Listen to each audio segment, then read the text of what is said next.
कुछ toxic relationships होते हैं, कुछ ऐसे होते हैं जो आपके जीवन में आपके साथ तो होते हैं, आपको मालूम भी है वो गलत है, पर आपके साथ बने रहते हैं, आप उनको छोड़ते भी नहीं हो। जो प्रारब्ध से हिसाब बराबर करने आया है उसमें वो ऐसा मोह फंसाता है कि आप सब जानते हुए भोगते हुए भी उसको नहीं छोड़ते।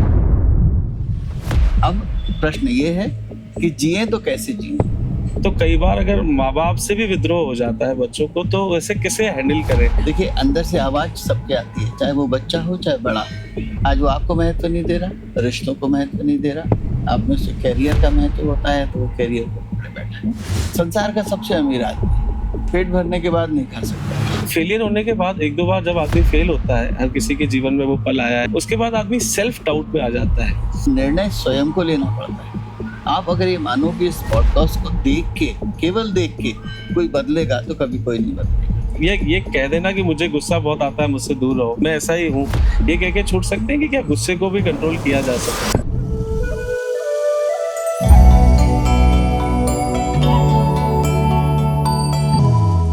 नमस्कार, आप सभी का स्वागत है मोहित शिवानी पॉडकास्ट में। आज जिनसे हम बातचीत करने जा रहे हैं उनसे हमें ज्ञान तो मिलेगा ही सही, पर कुछ सवालों के सीधे सीधे जवाब भी मिलेंगे। आज का यूथ बहुत कंफ्यूज्ड है, करियर को लेके, रिलेशनशिप को लेके, पैसे को लेके, सफलता को लेके। सोशल मीडिया पे तो सब खुश दिख रहे हैं, पर एंजाइटी और कन्फ्यूज़न अपने चरम पे है। तो आज हमारे एपिसोड के जो पहले गेस्ट हैं, आज हम उन्हीं के ही आश्रम में आके उनसे संवाद कर रहे हैं। हमारे साथ है परम पूज्य गुरुदेव करुणाधाम आश्रम भोपाल के पीठाधीश्वर श्री सुदेश शांडिल्य महाराज जी। आपका बहुत बहुत स्वागत है। धन्यवाद।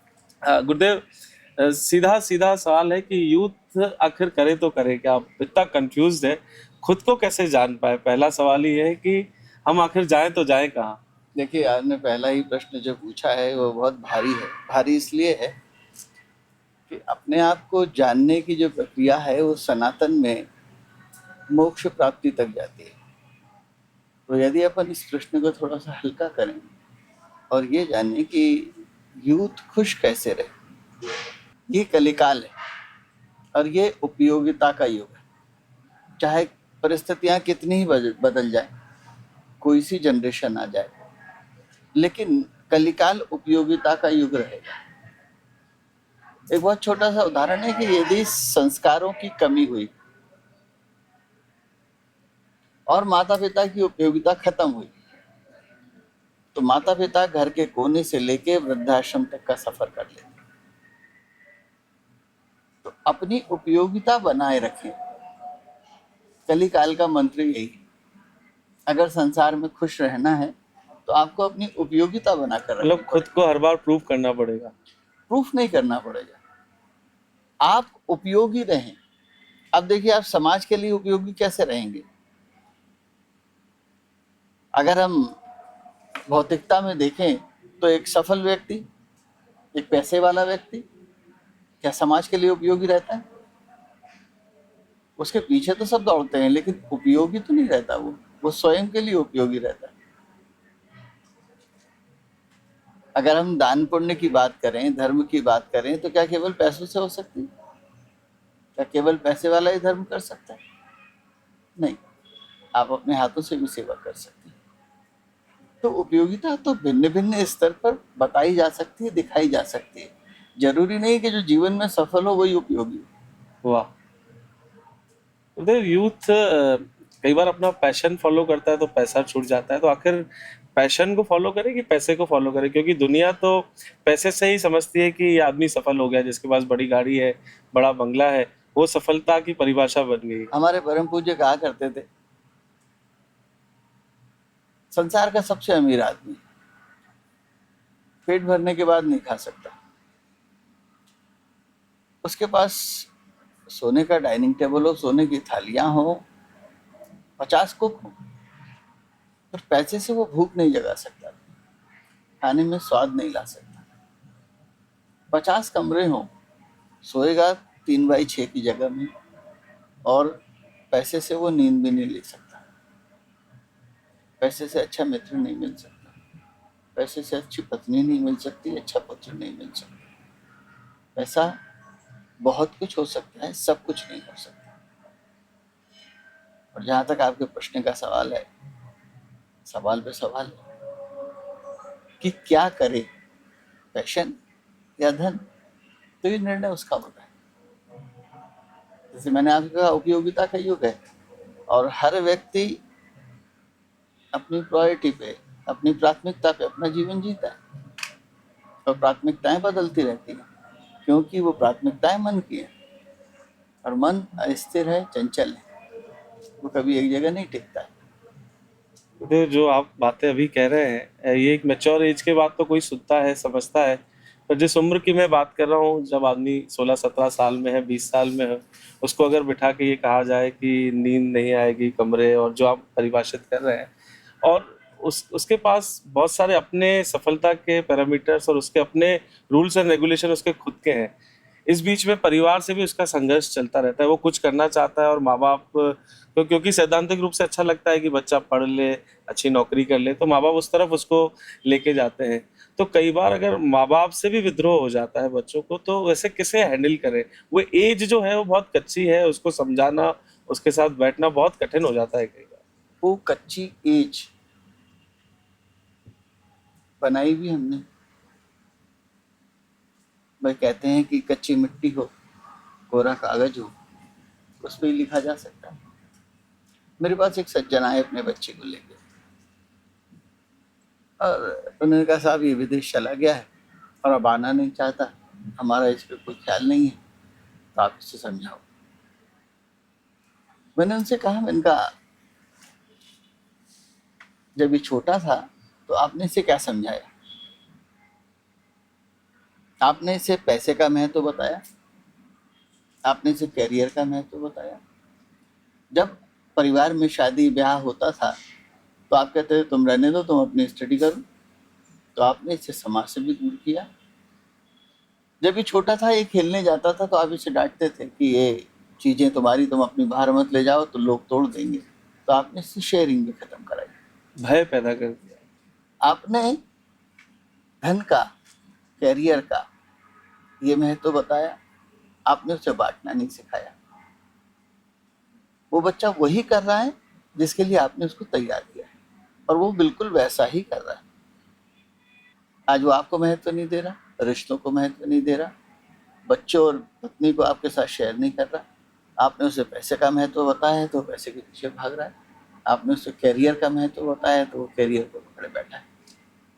बच्चा क्या करे गुरुदेव? इसमें अभी भी सवाल यथावत है कि किया तो हमने, गलतियां हुई माँ बाप से और निरंतर हो रही हैं। बच्चा इसको कैसे डील करे? वो एज जो है उसको कैसे करना देखिए, है? अगर बच्चे की बात करें जी। तो बच्चा अभी उस स्थिति में है जहां उसे बदला जा सकता है। देखिए, अंदर से आवाज सबके आती है, चाहे वो बच्चा हो चाहे बड़ा हो, और निर्णय स्वयं को लेना पड़ता है। आप अगर ये मानो कि इस पॉडकास्ट को देख के, केवल देख के कोई बदलेगा, तो कभी कोई नहीं बदलेगा। करके होगा। जब तक वो खुद चिंतन नहीं करेगा। हम विषय रखते हैं, भोजन की थाली सामने है, बिना खाए शरीर पुष्ट नहीं होता है। मुझे बहुत सारे प्रयास करने के बाद आदमी वो नहीं पाता है जो वो चाहता है। कई बार 10 बार, 15 बार, कुछ लोग सफल हो जाते हैं। फेलियर होने के बाद एक दो बार जब आदमी फेल होता है, हर किसी के जीवन में वो पल आया है, जो अभी दर्शक देख भी रहे होंगे, ऑडियंस कुछ ये समझ रही होगी। उसके बाद आदमी सेल्फ डाउट में आ जाता है। उसकी क्षमताएं तो होती हैं, लोग भी उससे चाहते हैं वो कर लेगा, पर उसका मन, जो उसके अंदर का जो भय जाग जाता है क्योंकि 2-3 बार नहीं हुआ है, वो सेल्फ डाउट से कैसे ओवरकम करे? देखिए, जैसे मैंने भी जी। पॉडकास्ट के पहले अपनी चर्चा हो रही थी कि जीवन बिना आध्यात्म के सरल नहीं हो सकता। आपने कहा कि बच्चे क्या करें, जी। इस द्वंद्व से निकलने के लिए बच्चे क्या करें, तो उनको आध्यात्म की शरण लेनी पड़ेगी। इसलिए लेनी पड़ेगी क्योंकि अगर खुद को समझना है तो आध्यात्म की शरण में जाना ही पड़ेगा। कीर्तन है, ध्यान है, सत्संग है, ये आपको आत्मिक बल देते हैं, ये लड़ने की क्षमता देते हैं। और सही मानों में आध्यात्म आपको बताता है कि ये लड़ाई नहीं है, ये संघर्ष है। आपके सामने और कोई दूसरा नहीं है, आप ही हो। क्या गुरुदेव वाकई सरल है आध्यात्मिक होना भी? मैं थोड़ा सा सहज रूप से ये प्रश्न पूछ रहा हूँ। पूजा करना, कीर्तन करना, दिनचर्या ऐसी बनाना, कितने लोग रोज प्रयास करते हैं। मुझे लगता है कि कोई भी ऐसा व्यक्ति नहीं है जिसको ये नहीं मालूम है कि पूजा नहीं करनी चाहिए, आध्यात्म से नहीं जुड़ना चाहिए, उस पर भी लोग सफल नहीं हो पाते हैं। तो ये जिस रूटीन की आप बात कर रहे हैं, जिस आदत की आप बात कर रहे हैं, ये आदत को आत्मसात करना भी बहुत कठिन है। देखिए, दो चीजें। पहली चीज तो यह है कि संसार में नास्तिक एक भी व्यक्ति नहीं है। इसलिए नहीं है क्योंकि यदि हमारी परिभाषा से देखा जाए तो माता महालक्ष्मी धन की देवी है, माता महाकाली बल की और पद की देवी है, माता महासरस्वती हम सब जानते हैं बुद्धि और ज्ञान की देवी है। संसार में ऐसा कौन है जिसे धन नहीं चाहिए, जिसे पद नहीं चाहिए, या जिसे विद्या नहीं चाहिए, ज्ञान नहीं चाहिए, यश नहीं चाहिए? ऐसा कोई नहीं। इनडायरेक्टली तो सब करते हैं भगवान की पूजा, भले ही माने चाहे न माने, लेकिन भाग तो उसी के पीछे रहे, स्वरूप अलग है। और जैसे मैंने आपसे पहले भी कहा कि ये उपयोगिता का युग, आपकी प्राथमिकता क्या है वो तय करती है। हमारी उपयोगिता आध्यात्म नहीं होगा तो हम आध्यात्मिक हो ही नहीं सकते। एक बहुत छोटा सा उदाहरण आपको देता हूँ जी किसान खेत में अन्न बोता है जी मान लें गेहूं बोता है। जी। कोई किसान को सुना आपने कि ये भूसा बोता है? नहीं बोता। अन्न के साथ भूसा मिलता है। अब अगर थोड़ी देर के लिए मान लें कि किसी को केवल भूसा ही चाहिए तो भी बोना तो अन्न पड़ेगा। सीताराम की जो फसल है उसका जो गेहूं है वो आत्मशुद्धि, चित्त शुद्धि, और उसका जो भूसा है वो संसार का धन, ऐश्वर्य, सब कुछ। ये चाहिए तो भी रास्ता तो वही अपनाना रास्ता वही है। और जैसे आपका जो एक प्रश्न जिस पे आप बार बार जोर दे रहे हैं कि युवा करे क्या, जी तो युवा को यही करना पड़ेगा। आज नहीं कल, कल नहीं परसों। किसी के कहने पे कोई कभी बदलता नहीं। स्वयं जब तक आदमी जागृत नहीं होगा अंदर से तब तक संभव जब तक नहीं होता, या उस वाणी के पीछे एक्सट्रीम तप हो, थोड़ा बहुत नहीं। तो उसका उदाहरण है, अंगुलीमाल ने लाखों लोगों को मारा। जी महर्षि वाल्मीकि डाकू रत्नाकर, उन्होंने इतने लोगों को मारा है कि 3 बैलगाड़ी भर के केवल जनेऊ थी। 3 बैलगाड़ी भर के जनेऊ थी। जनेऊ थी, इतने लोगों को मारा था। अब प्रश्न ये है कि जब नारद जी ने डाकू रत्नाकर वाल्मीकि को रोका कि ठहरो, तो वो ठहरे क्यों? जब तथागत बुद्ध ने अंगुलीमाल को रोका कि रुको, तो वो रुके क्यों? क्या इसके पहले जिनको मारा था उन्होंने नहीं बोला होगा रुको, ठहरो? निश्चित बोला होगा। पर क्यों नहीं रुके वो? और इनके कहने पे ही क्यों रुके? क्योंकि इनकी वाणी के पीछे असीम तप था, वो तप का प्रभाव था। आज भी कोई ऐसा तपस्वी अगर कुछ कह दे तो व्यक्ति का पूरा जीवन बदल जाएगा।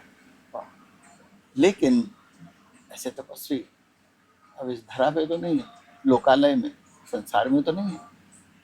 लेकिन आज भी ऐसे महात्मा हैं जो जी रहे हैं, जो बोलते हैं उसको जी रहे हैं। वो मन को प्रभावित करता है। लेकिन कल्याण तभी होगा जब आप स्वयं करेंगे। स्वयं बनने से ही स्वर्ग मिलेगा।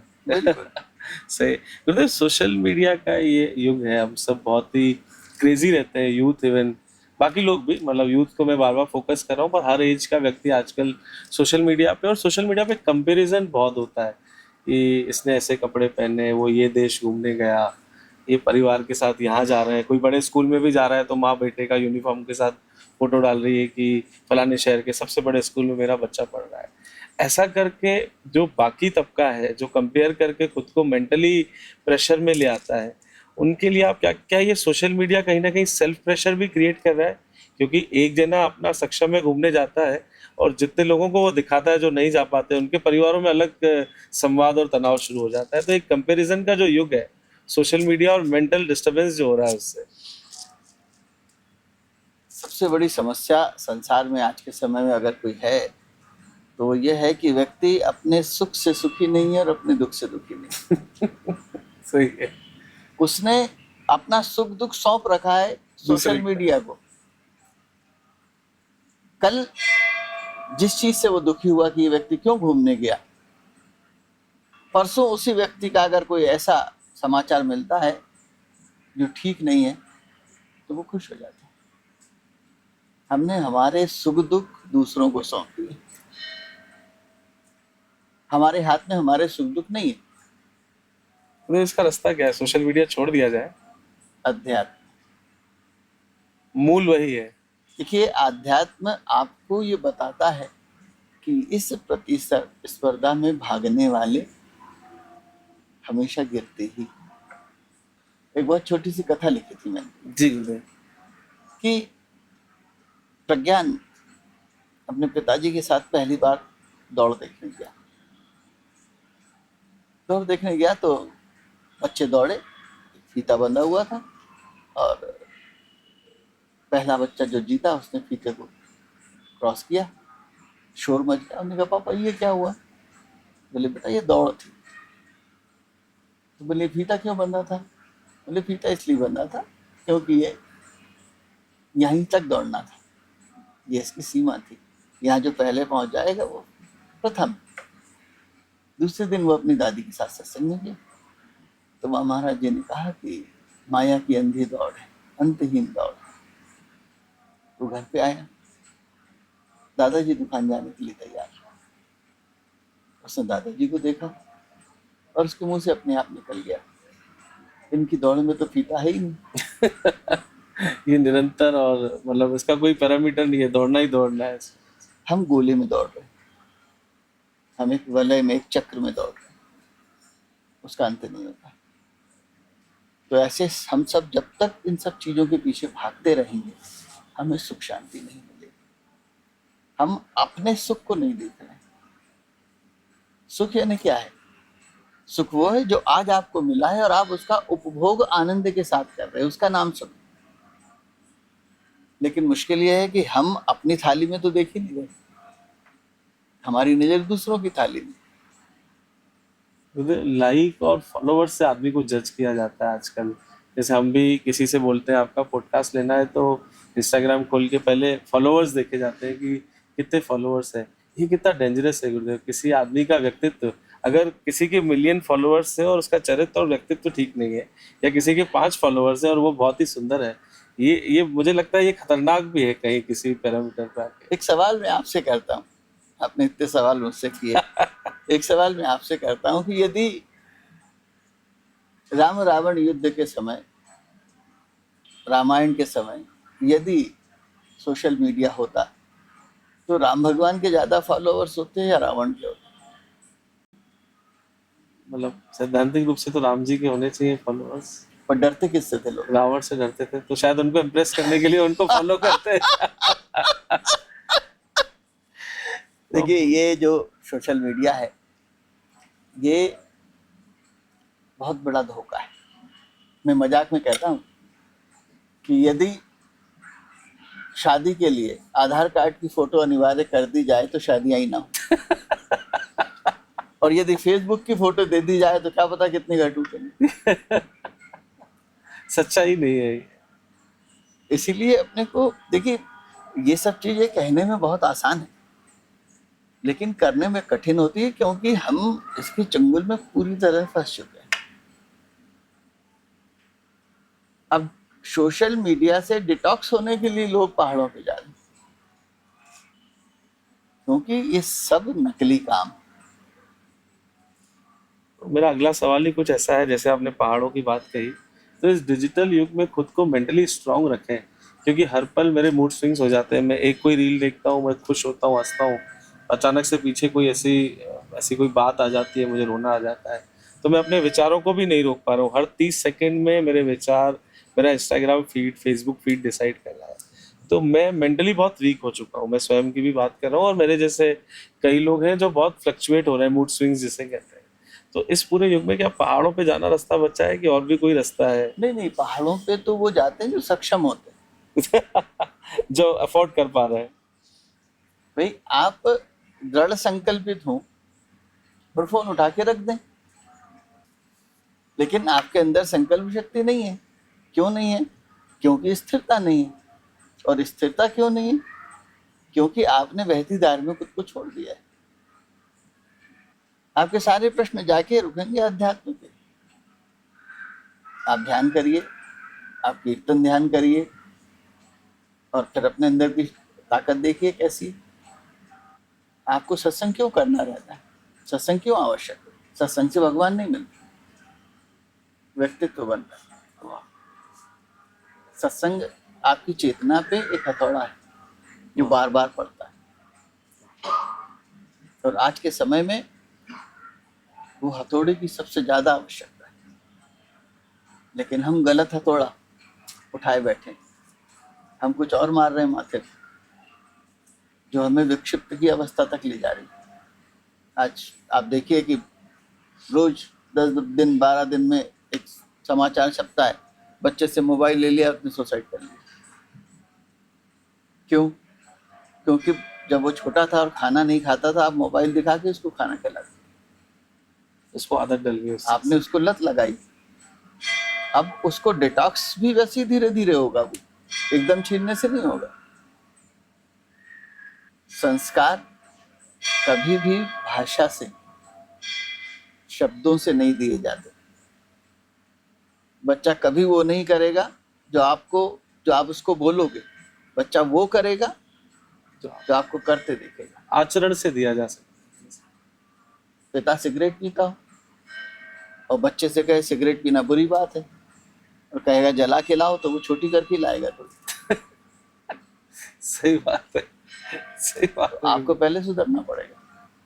बहुत बेसिक बात से आप समझा रहे हैं। अभी तक के जो भी सवाल है उसका सरल जवाब मुझे जो समझ में आ रहा है कि हमें अब ईश्वर की तरफ बढ़ना पड़ेगा, और कोई रास्ता है नहीं। और अगर बच्चा छोटा है तो परिवार को बैठ के सत्संग करना पड़ेगा, तो उसको वो धीरे धीरे आदत लगे। मुझे नहीं मालूम गुरुदेव, ऐसे सवाल आपके पास आते कि नहीं आते? युवाओं से जुड़े हुए ही हैं, कुछ हो सकता है आपसे बात करने भी आते हो उस विषय पे। आज के टाइम पे अगर किसी से प्रेम संबंध हो जाता है, कॉलेज में बच्चे जाते हैं, बातचीत भी करते हैं, और फिर क्योंकि वो उम्र का ऐसा तकाजा होता है, बेटी कहीं और चली जाती है, जो बालक है वो कहीं और चला जाता है, ब्रेकअप जैसा कुछ होने लगता है। वो जो पल होता है उस समय, वो 20 साल का युवा, वो लड़की अपने आप को बहुत डिस्ड, धोखा खाया हुआ, खुद को खत्म कर दे, जीवन खत्म कर दे, जो ब्रेकअप को हैंडल नहीं कर पाते हैं। तो जो शब्द है ब्रेकअप, और जो बहुत कम उम्र में हो रहा है, जब मैच्योरिटी के स्तर बहुत ज़्यादा नहीं है, उसको, उसके बारे में गुरुदेव मुझे नहीं मालूम, ऐसे सवाल पहले आपके पास कैसे अनुभव भी आए कि नहीं आए, इसको कैसे मैनेज करेंगे? क्योंकि ये उम्र बहुत छोटी है, यहाँ सब कुछ खो भी सकते हैं, सब कुछ पा भी सकते हैं। देखिए, इसमें दो चीजें हैं। जी। पहली चीज ये है कि माता पिता अगर मित्र रहेंगे तो ब्रेकअप हो सकता है, अनहोनी नहीं हो सकती। वाह।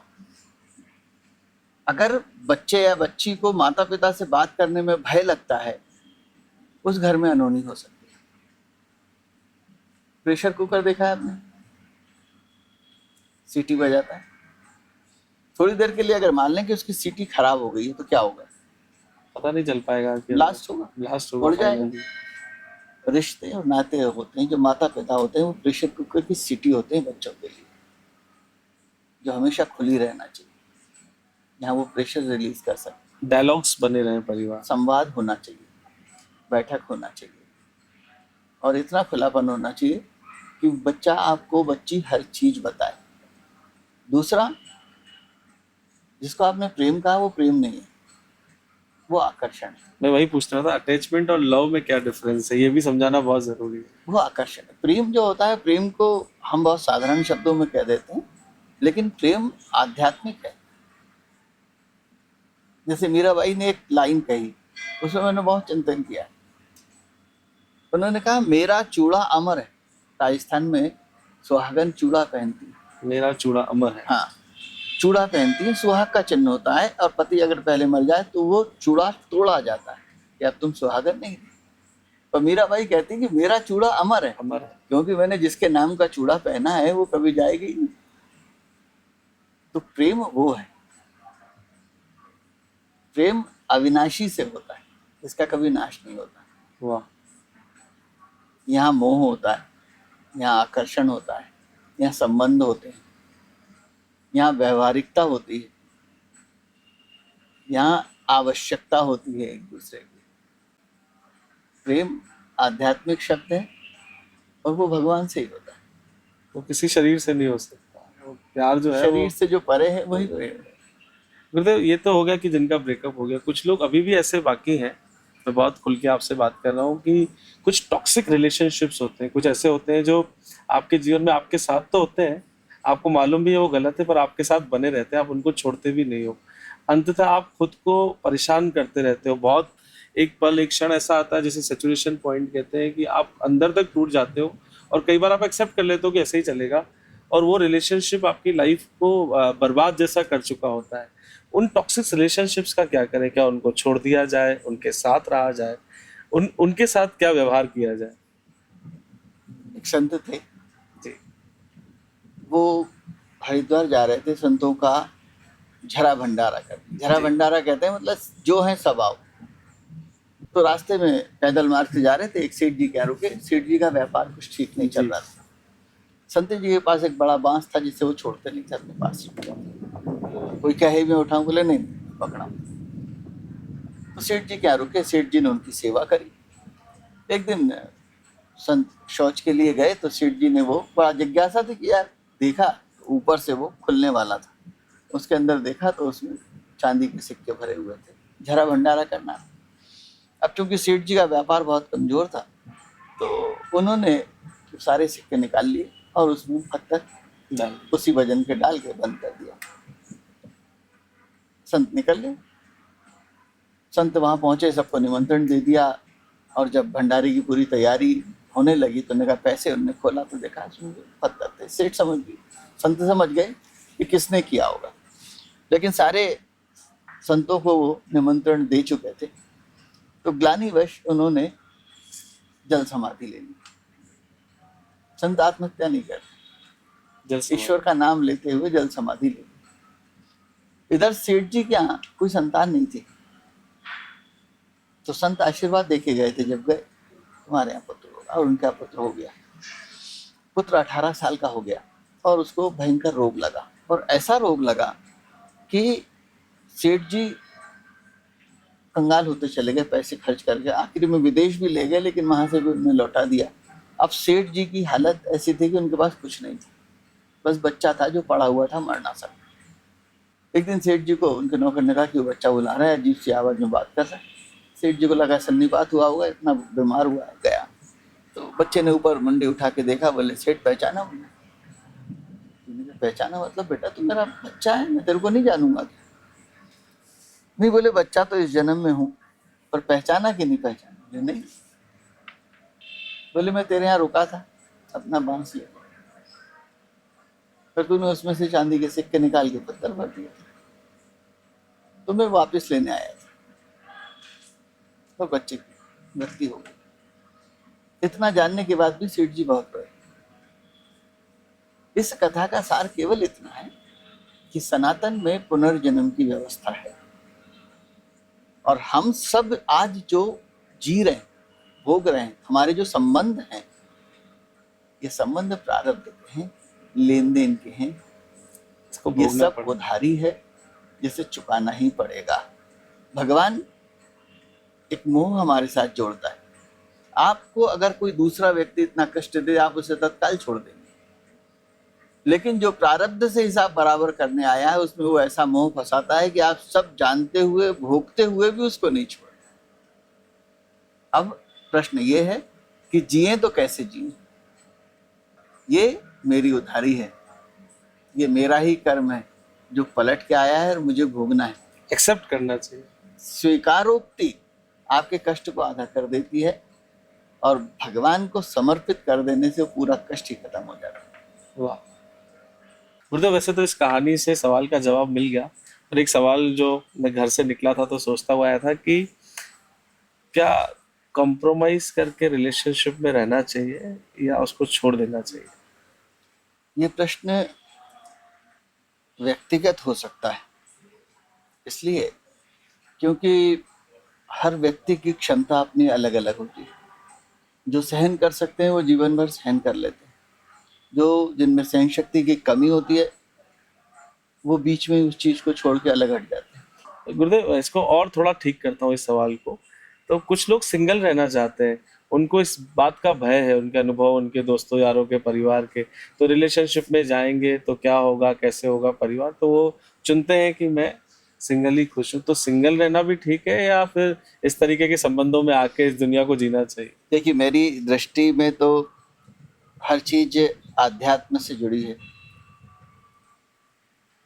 इसको अगर मैं देखता हूँ, जो प्रश्न आपने किया, मैं शुरू करूँ कि एक बच्चा एक घर में पैदा हुआ जहाँ सब मीठा खाने वाले हैं, बच्चे को चक्का पसंद है। एक बच्चा भूख लगने पे ही रोता है, एक बच्चा रोता ही रहता है। एक बच्चे को जब गुस्सा आता है तो सिर पटकने लगता है, तोड़ फोड़ करता है। अभी कर्म शुरू नहीं हुए, संस्कार शुरू नहीं हुए, फिर ये स्वभाव कहाँ से आया? ये प्रश्न है कि बच्चे का स्वभाव कहाँ से बना। निश्चित रूप से प्रारब्ध से बना, पिछले जन्म के कर्मों से बना है। वो इन चीजों को लेके आया, ट्रेवल किया है उसने इन चीजों के स्वभाव के साथ। तो जो लोग ये सोचते हैं कि मैं अकेला ही ठीक हूँ, निश्चित रूप से वो इससे पहले जो आपने प्रश्न किया उससे पिछले जन्म में निकल चुके हैं। वो अपने अनुभव के साथ ये वो कह रहे अपने अनुभव के साथ जी रहे हैं। ऐसे आप ग्रस्त जीवन में जी रहे हैं, जिन सवालों के को मैं लेके आपके सामने हो, ये सभी आमजन मानस के सवाल हैं। मुझे ओवर थिंकिंग भी, मुझे लगता है आदमी ज़्यादा सोच के भी चीज़ों को खराब कर देता है। ओवर थिंकिंग का स्विच ऑफ बटन कहाँ होता है शरीर में कि इसको रोक दूं थोड़ी देर के लिए? ऐसा कुछ होता है कि कैसे? क्योंकि कई बार समस्या तो नहीं होती, इस पर समस्या के बारे में इतना सोच लिया जाता है कि वो बात वहां तक पहुंचती नहीं है, और ओवर थिंकिंग करके एंजाइटी और बहुत सारे ऐसे कठिन शब्द जो आ गए हैं, तो उसका कोई स्विच ऑफ बटन होता है शरीर में गुरुदेव? और निश्चित रूप से होता है। देखिए, इसको हम अगर सीधा सीधा जोड़ें तो ये मन से है, क्योंकि मन चंचल है, वही जिज्ञासु है, वही भागता है, और विचारों की दौड़ भी वही लगवाता है, जिसे अपन ओवर थिंकिंग कह रहे हैं। तो निश्चित रूप से जब भी हम बहुत ज्यादा सोचेंगे तो शारीरिक, मानसिक और सामाजिक तीनों स्तर पे हमारा नुकसान होता है। तो मन को नियंत्रित करना होगा। अब अगर मैं ये कहूंगा कि ये भी आध्यात्म से है तो शायद लोगों को लगे कि आध्यात्म के अलावा कोई रास्ता नहीं है क्या। एक्चुअली नहीं है। वास्तव में नहीं है, लेकिन फिर भी अगर मन को नियंत्रित करना है और आप आध्यात्मिक नहीं हो तो भी आप मन को नियंत्रित कर सकते हैं। मन को नियंत्रित करने के दो भौतिक तरीके हैं। आप निरंतर पॉजिटिव थॉट में रहें, विचारों में रहें जी। और अपने किसी एक कार्य के प्रति समर्पित हो जाए, किसी एक कार्य के प्रति समर्पित हो जाए। क्योंकि जो निरंतर चिंतनशील है और जो अपने काम में लगा हुआ है, जो जितना ज्यादा व्यस्त है, उसका मन उतना ही कम चंचल है। और जो ओवर थिंकिंग की बात है वो उनके पास है ही नहीं, क्योंकि समय नहीं। जो खाली बैठा है वो ज्यादा सोच रहा है, काम में लगना पड़ेगा। लोग तो सोचने के लिए खाली बैठते हैं। सही है। एक्चुअली कई बार हम खुद को ऐसे भी परेशान कर देते हैं कि बैठ के सोच रहे हैं और कुछ कर नहीं रहे। ये अच्छा रास्ता बताया गया है कि किसी एक काम को पकड़िए और लग जाइए। लगे रहने से शायद ये एंजाइटी और ओवर थिंकिंग नहीं, जो निरंतर काम कार्य में लगा है जी, पुरुषार्थी है जी, और जो विचारों को एक के ऊपर एक छोड़ता हुआ पॉजिटिवली आगे बढ़ रहा है, उसका मन उसके नियंत्रण में। मतलब कुछ लोग ऐसे होते हैं, वो कहते हैं यार मुझे गुस्सा बहुत आता है, मेरा स्वभाव ही ऐसा है। आप थोड़ा सा ऑफिस में भी ऐसे लोग मिलते हैं, अपने परिवार में भी ऐसे लोग होते हैं, और फिर धीरे धीरे करके वो अपनी इमेज भी ऐसे बना देते हैं, तो लोग उनसे डरने भी लगते हैं। भय बिन प्रीत न होत गुसाई, लोग उनका प्यार करने लगते हैं, सम्मान करने लगते हैं। तो गुस्से को कैसे ये कह देना कि मुझे गुस्सा बहुत आता है, मुझसे दूर रहो, या मेरे मूड स्विंग्स होते हैं, मुझसे दूर, मैं ऐसा ही हूँ, ये कह के छूट सकते हैं कि क्या गुस्से को भी कंट्रोल किया जा सकता है? निश्चित रूप से किया जा सकता है। एक बहुत अच्छे संत थे, उनके पास उनके एक अनुयायी पहुंचे तो उन्होंने देखा कि वो अंधेरे कोने में बैठे हैं, हाथ पांव बंधे हुए हैं और मुंडी जो है घुटनों में ढली हुई है। तो उनको लगा शायद कोई विधि होगी ध्यान की। बैठे रहे, आधे घंटे बैठे रहे। फिर उन्होंने कहा मैं बाद में आता हूँ। उठ के जाने लगे तो संत ने कहा अरे आ जाओ बैठो। तो जिज्ञासा हुई आप क्या कर रहे थे? बोले मैं क्रोध का दम घोट रहा था। बड़ा आश्चर्य हुआ, बोले क्रोध का दम?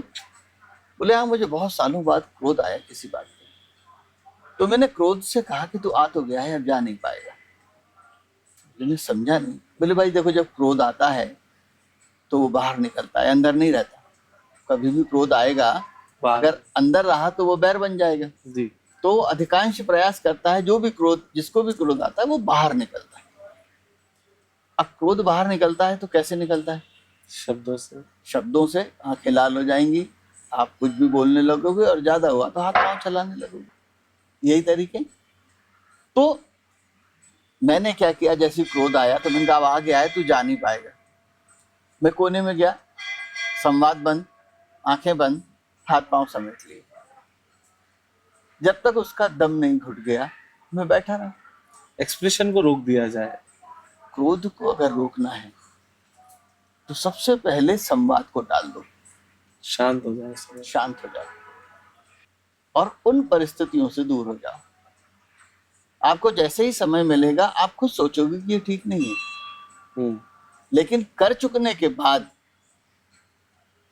आपका अहंकार आपके सामने आके खड़ा होता है और आप स्वीकार नहीं करते कि मैंने गलत किया। आज दुर्गुण को, अपनी कमियों को लोग विशेषण के रूप में बताते हैं। जैसे आपने कहा ना, हाँ मतलब तुम जानते नहीं वो बहुत खराब आदमी। हाँ वो तो भाई ये विश्लेषण है कि बुराई है, क्या है? प्राउडली बताते हैं लोग। हाँ, क्यों बताते हैं? क्योंकि संसार इससे डरता है। लोग कई बार हमें भी सलाह देते हैं कि बहुत सरल होके मत घूमिए, थोड़ा डांटते रहिए, एक दो बार डांट दिया करो। तो क्या लोगों को डरा के रखना जरूरी होता है क्या, लोगों से काम कराने के लिए? ऐसा सिखाया जाता है कि इस तरीके से करेंगे तो सब लुट जाएगा, सब चला जाएगा, थोड़ा भय बना के रखो। बिल्कुल गलत है। जो काम प्रेम से होता है भय से नहीं हो वो भय से नहीं होता।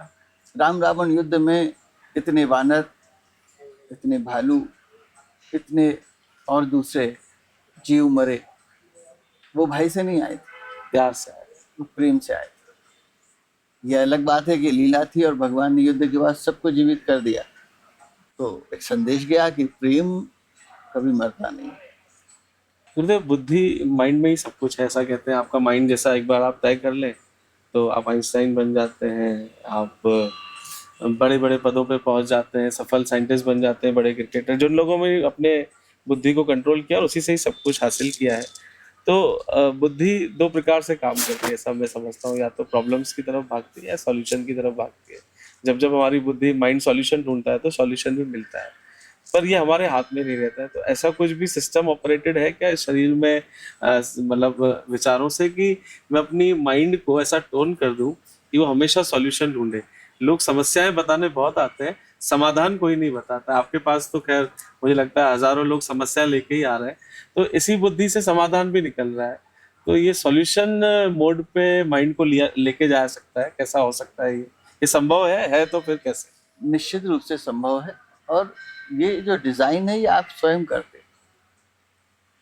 पहली बात तो यह है कि बुद्धि केवल एक निर्णय देती है, मन हमेशा द्वंद्व में रहता है। द्वंद्व का अर्थ होता है ये करूं, ये करूं, ये चाहिए मुझे, नहीं ये नहीं चाहिए। और यही द्वंद्व का नाम दुनिया है।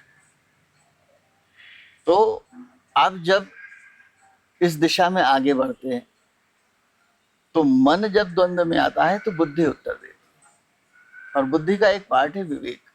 विवेक का अर्थ होता है सत्य और असत्य का ज्ञान, सही और गलत की जानकारी। हमारा इनर कॉन्शियस हमको बताता है। निश्चित रूप से। अभी आपने कहा कि डिजाइन करने की बात, क्या डिजाइन हो सकती है? आज सत्संग में अगर कोई ब्रांडेड बाबा आता है तो ब्रांडेड बाबा, लाखों की भीड़ होती है, लाखों की भीड़ होती है। देखा है आपने? मुझे लगता है सतयुग में भी इतनी भीड़ नहीं होती क्योंकि माइक नहीं थे। आजकल सोशल लेकिन मीडिया का क्या दौर है, लाखों लोग। व्यक्ति बदल रहा है? नहीं बदल रहा। व्यक्ति नहीं बदल रहा। मूल स्वभाव तो नहीं बदल रहा है, जा रहा है सत्संग में। सत्संग में जा रहा है, लाभ भी हो रहा होगा, क्योंकि सत्संग में भगवान के अलावा सारी बात हो रही है। बड़ी बात लेकिन कह रहा है। अपना प्रश्न जो था, जी मूल प्रश्न, जी कि डिजाइन हो सकता है क्या? जी। तो डिजाइन हो सकता है। हो सकता है। निश्चित रूप से हो सकता है। कैसे? आपको आध्यात्म की शरण में आना पड़ेगा। बहुत सुंदर जवाब है ये। अब जैसे ये पॉडकास्ट खत्म होगा, मैं इस आध्यात्म पे बड़ी चर्चा करने वाला हूँ आपसे। एक पॉडकास्ट अब आध्यात्म में करना पड़ेगा कि लोग जुड़े कैसे। गुरुदेव, ये जो शांति है जिसकी तलाश में आजकल बहुत बड़े बड़े लोग बड़े बड़े आश्रमों में भी जा रहे हैं, आपने भी मेंशन किया, क्या सही भी है? अध्यात्म का कोई भी रास्ता अपनाया जा सकता है? आजकल तो पैकेजेस भी अनाउंस हो गए हैं, लोग अब्रॉड भी जा रहे हैं शांति को ढूंढने के लिए। तो ये शांति विदेशों में मिलेगी, पहाड़ों में मिलेगी, या मेरे अंदर मिलेगी? कहाँ मिलेगी ये शांति? शांति तो भीतर ही है। भीतर मिलनी है ना। आप एक एप्पल का, सेब का बीज लो और एक संतरे का बीज लो, उत्तम क्वालिटी के हैं दोनों जी अंकुरण की क्षमता है उनमें। जी। अब जो सेब का बीज है वो नागपुर में लगा दो और संतरे का बीज हिमाचल में लगा दो, उगेगा? उसकी जमीन और उग भी जाएगा तो फल नहीं देगा, वैसा स्वाद तो नहीं देगा। निश्चित रूप से। क्यों? कि वो तासीर, उस जमीन, वो मिट्टी, वो माहौल, उस वातावरण जो उसकी जो प्रकृति है उससे मेल खाती हुई चीज मिलने पर ही वो फल अंकुरित होता है। वाह। जैसे मंदिर में लोग आते हैं, मैं पूछता हूँ जो मेरे पास आते हैं, पहली बार आए कैसा लगा, तो कहते हैं बहुत शांति मिली। मैंने कहा कहाँ से? बोले मंदिर में बैठने से। और मैंने कहा आई कहाँ से? मंदिर से नहीं आई, अंदर से आई। शांति भीतर है, कोई आपके ऊपर से नहीं डाल सकता, ढक्कन नहीं खोल के शांति डाल दी।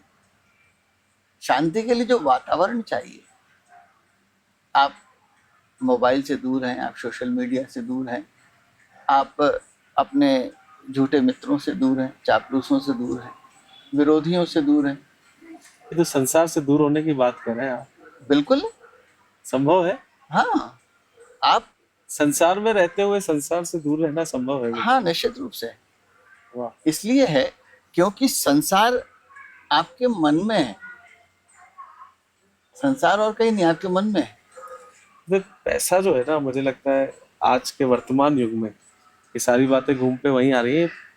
पैसे से सब कुछ आदमी को अच्छा, एक पिता अपनी बेटी की अच्छी शादी करके कहता है मुझे शांति मिली। एक पिता अपने बेटे को बड़े कॉलेज में एडमिशन करा के बोलता है मुझे शांति मिली। तो ये पैसे से शांति मिलती है क्या? लोगों ने ऐसे भी शांति को परिभाषित किया है, पैसा इज डायरेक्टली प्रोपोर्शनल टू शांति। ऐसा है या नहीं?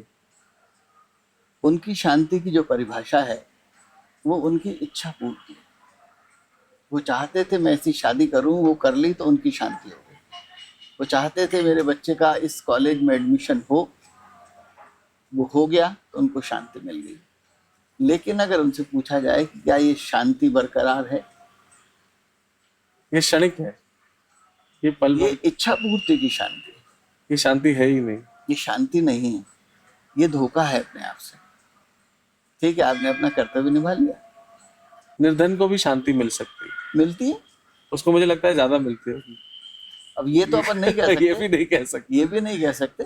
लेकिन शांति पैसे से नहीं है। मेरे पास तो हर स्तर का व्यक्ति आता है जी, और हर स्तर के अपने दुख हैं। हाँ। लेकिन अज्ञानता, अज्ञानता कैसी? एक कोई अगर करोड़पति है तो साधारण आदमी उसकी मन स्थिति और घर की स्थिति को नहीं जान सकता। उसके अपने दुख होंगे। वो उसके पास वो सारी चीजें देखता है जो वो अपने जीवन में चाहता है कि मुझे ये मिल जाए, और जिसके पास जो वो चाहता है वो सब है, उसकी वो खुश नहीं है। नहीं, उसकी दृष्टि में तो वो खुश है ना। वो जिसके पास है वो भी परेशान है, वो अपनी परेशानियों से परेशान है। तो भौतिक चीजों से सुख नहीं मिलेगा, कभी भी नहीं मिल सकता। बस संसार तो गुरुदेव ऐसे ही चल रहा है। हाँ, निश्चित रूप से चल रहा है, सब उसी के पीछे भाग रहे हैं और अनुभव से भी नहीं सीख रहे। नहीं सीख रहे, सीखेंगे भी नहीं। पता नहीं, पॉडकास्ट देख के कुछ लोग सीख जाए शायद, प्रयास तो है। बिना आज भोजन का स्वाद नहीं आता। आपने पहले ही कहा कि खुद करके खुद जीना पड़ेगा। अब अगर मैं कहूँ कि तुम्हें शक्कर दूं और कहूँ कि खा के बताओ कितनी मीठी, बता पाऊंगी? मीठी बोल पाऊंगा मैं, मीठी कितनी मीठी है तो नहीं। वो तो मैं खा के ही समझ में आएगा।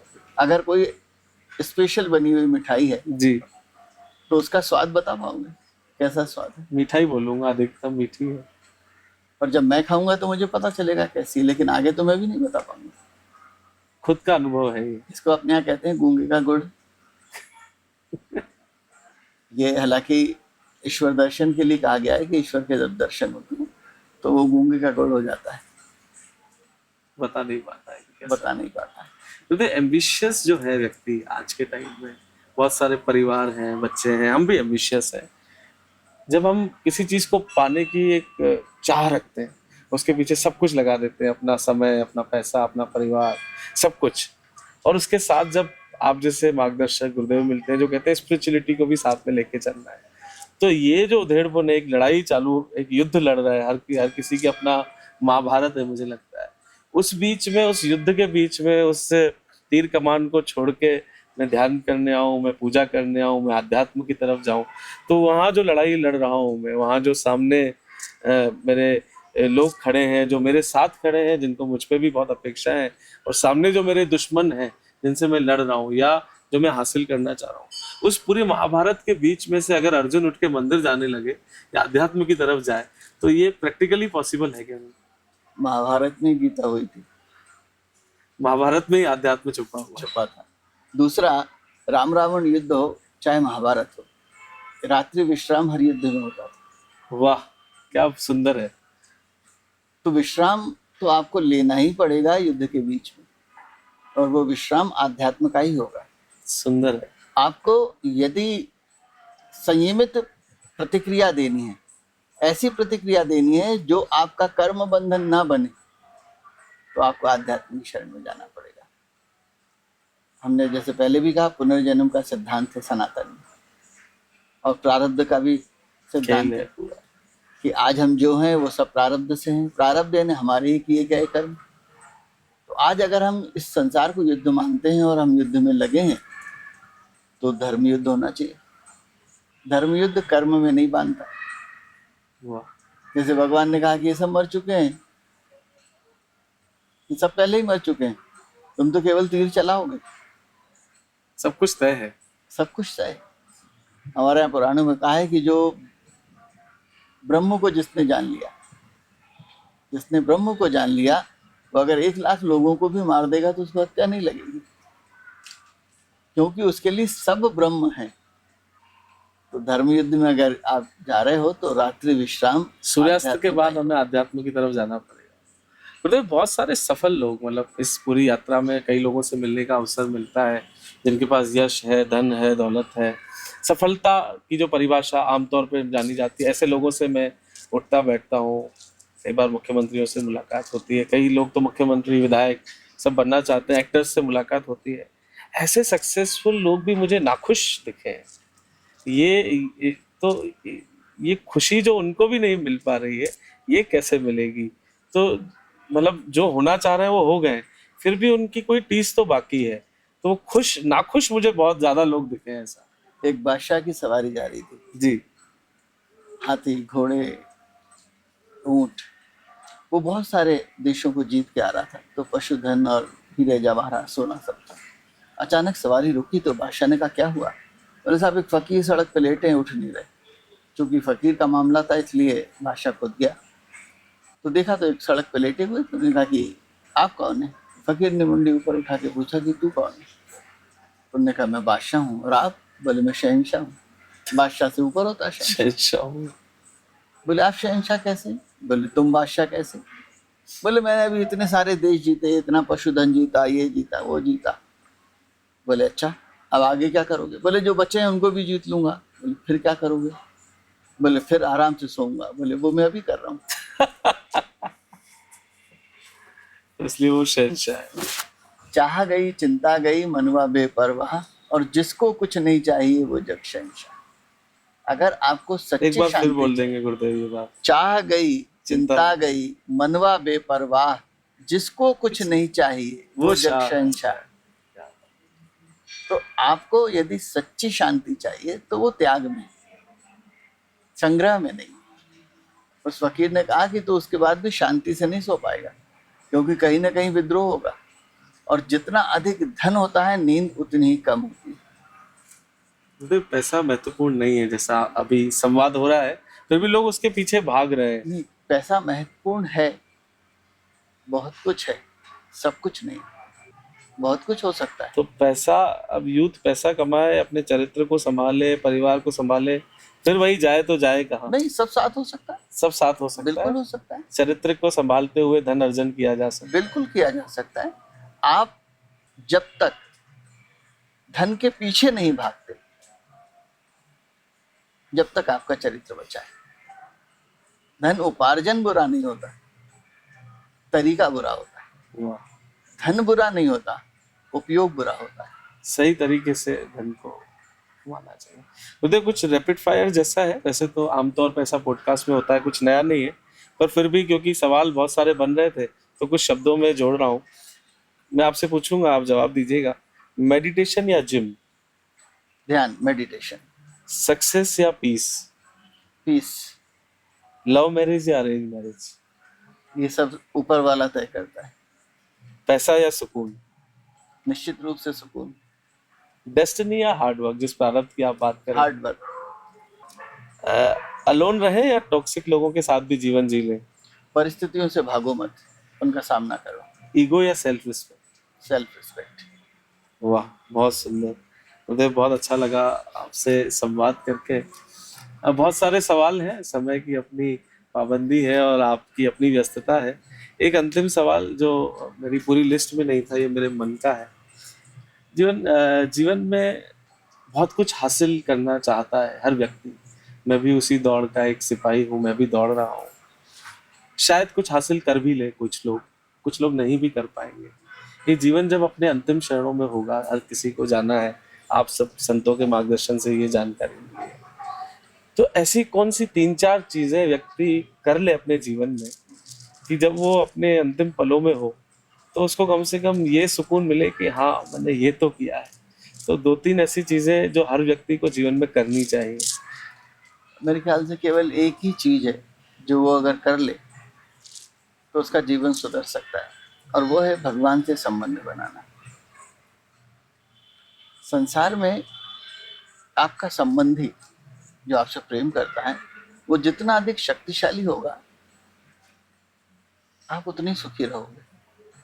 और यदि ईश्वर से संबंध बना लिया प्रेम का, वाह, तो आप केवल इस लोक नहीं, परलोक में भी सुखी रहोगे। जो भगवान का रिश्तेदार है उसका तो भला होना ही है। निश्चित रूप से भगवान से रिश्ता बनाना, संबंध से बनाना ही चाहिए। आदमी व्यक्तियों के पीछे भाग रहा है, एक्चुअली इसको भगवान के पीछे भागना है। उपयोगिता का योग। बहुत बहुत धन्यवाद आपका आशीर्वाद बना रहे। आप जिनको सुन रहे थे उनका परिचय तो मैंने शुरुआत में भी दिया। करुणाधाम आश्रम मध्य प्रदेश की राजधानी भोपाल के केंद्र नेहरू नगर में है। एक सुंदर आश्रम, इसके बाद वीडियो के माध्यम से आपको हम ये आश्रम भी दिखाएंगे जहाँ महालक्ष्मी का बहुत सुंदर मंदिर है, हनुमान जी, गणेश जी। और जब आप यहाँ आते हैं तो शांति की अनुभूति होती है, जैसा पॉडकास्ट में भी सुनने को मिला। कभी भी आप दर्शकों का भोपाल आना हो, ज़रूर आश्रम आएँ और उस शांति को स्वयं भी अनुभूत करें। बहुत बहुत धन्यवाद। जय माँ। जय माता।